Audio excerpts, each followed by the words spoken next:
The University Grants Commission has recently notified the Promotion of Equity in Higher Education Institutions Regulations 2016, commonly referred to as the UGC Equity Regulations.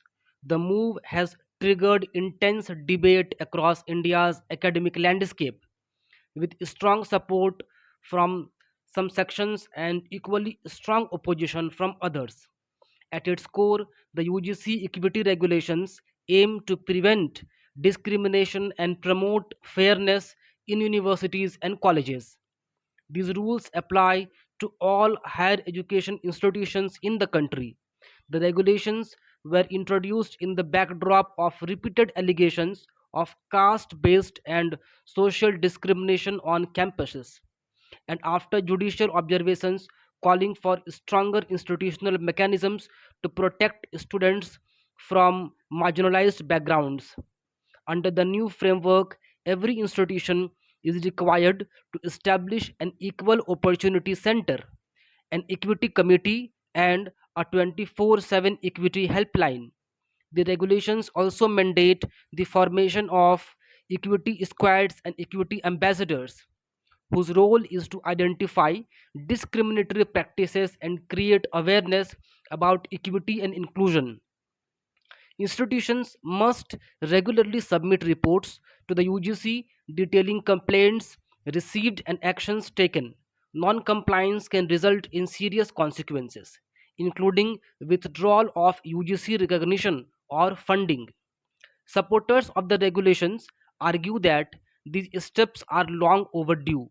They point out that students from scheduled castes, scheduled tribes, OBCs, EWS categories, and persons with disabilities continue to face systematic discrimination in higher education. According to them, earlier guidelines were merely advisory and lacked enforcement. The new regulations, they saw, make institutions accountable and create safer campuses by ensuring that complaints are taken seriously.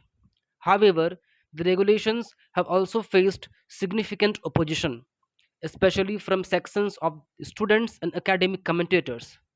One of the main concerns is the absence of safeguards against false or malicious complaints.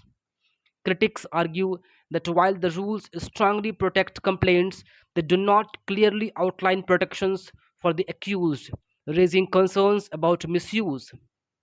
Another major criticism relates to the vagueness of definitions. Terms like implicit discrimination and structural unfairness are seen by critics as subjective, potentially allowing wide interpretations.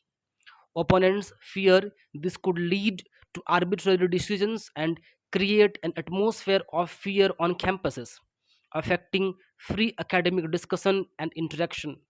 There are also constitutional concerns. Some legal experts argue that the composition and functioning of equity committees may violate principles of equality before law under Article 14, as there is no explicit requirement for balanced representation.